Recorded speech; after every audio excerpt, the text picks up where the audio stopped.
This story happened in the mid-90s before GPS and cell phones were so widespread. I was in my late teens, so I still lived with my parents at that time, but it wasn't all that bad since my parents are really laid back. Plus, I have a younger brother who was a kid at the time, and who I used to look after when my parents were out. We had normal disagreements like any siblings, but we generally liked being around each other. My mom was a stay-at-home wife and mother, whereas my dad worked the graveyard shift during nights as a security guard. I worked part-time at a convenience store at the time, and I was lucky enough to have a car even though it was a beater that barely ran at times. We lived in a fairly decent-sized small town, but our grandparents lived in a small rural farming town on a small farm in the next town over. My grandfather had passed away the year before, so we were especially worried about my grandmother being alone with her worsening health, even though she protested vigorously, almost stubbornly, that she was more than capable of taking care of herself. Maybe it's a small town thing, or maybe I'm just reading into it too much, but her stubbornness and fierce independence really impressed me at times. Needless to say, I really looked up to my grandma growing up, and some of my fondest memories are spending time with her. One evening I got home from work just as the sun was going down to find my mom almost hysterical with worry because she couldn't reach Grandma by phone. My dad had already left for work, so I told my mom I would drive out to check on my grandma while she stayed home with my brother. My mom was still worried as I left, but she had calmed down a bit since I was going in person to check on Grandma, and she knew I would call to tell her what was going on when I got there. It normally got really dark at night where I live, but tonight for some reason it seemed even darker, especially on the road pretty much alone in the middle of nowhere. The drive would have taken 30 minutes to an hour in normal conditions, and to be honest, if it wasn't so dark. But even the light from my headlights didn't seem to do much to pierce the veil of darkness that hung over the road ahead. I must have taken a wrong turn because before I knew it, I was lost after around 45 minutes in a somewhat forested area with trees off to the sides of the double-lane road.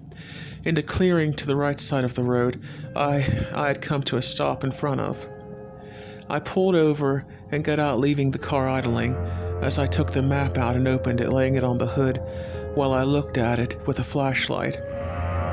I eventually managed to determine where I was and where I needed to go based on some road signs I had seen, though I still felt pretty dumb over the thing of getting lost in the first place. I put the map away and was about to leave when I heard a scream. Not a normal scream, or the scream someone might make when they're playing around, but a full-on blood-curdling scream, and it was coming from the direction of the clearing. I stepped closer to the clearing with my light, looking to see if I could see anything at all, especially if someone needed help. And in the distance, just beyond visual range, in the darkness, I could just barely make out what looked to be the outline of what looked like a plantation-style house. Normally, logic would have told me to get in my car and drive until I was somewhere I could call and report what had happened. But my curiosity got the best of me, even over the fear I felt seeping in, so I began walking toward the house in the distance. I kept an eye out around me as I approached the house, not wanting any surprises, but to be honest, I couldn't see much past what my flashlight illuminated, and I came to a stop at the bottom of the steps leading up to the porch of the house. The lights were off and it looked abandoned from the outside, but it had sounded like the scream had come from this direction, so I called out if anyone was there. I waited a moment and was about to leave, but then I heard it, the sound of wood creaking, and I looked up to see the old wooden front door creak open a few inches. It wasn't much, but enough to freak me out, and I got the feeling I was being watched, like how you'd see a predator watching its prey on a nature program. I took a step back slowly, feeling as if any sudden movement would cause whatever was watching me to pounce as my fear grew and grew. Just as I was about to turn to try to run, some psycho jumped out of the front door with a chainsaw. I felt my heart almost stop and almost screamed, but managed to hold it in. What caught my attention right away was what looked like blood, or at least red stains sprayed over his shirt and face, and the blade of the saw.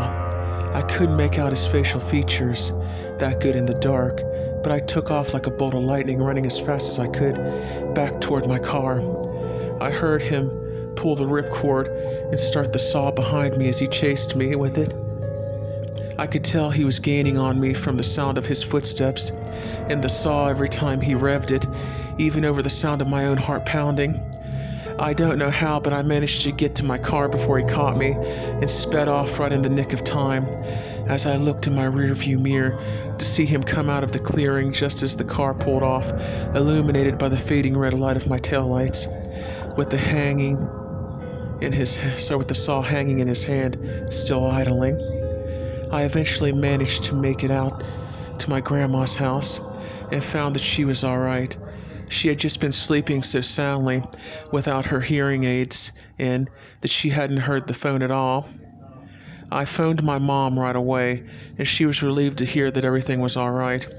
I spent the night there at my grandma's, not wanting to drive back as dark as it was and as late as it was getting, and my mom understood.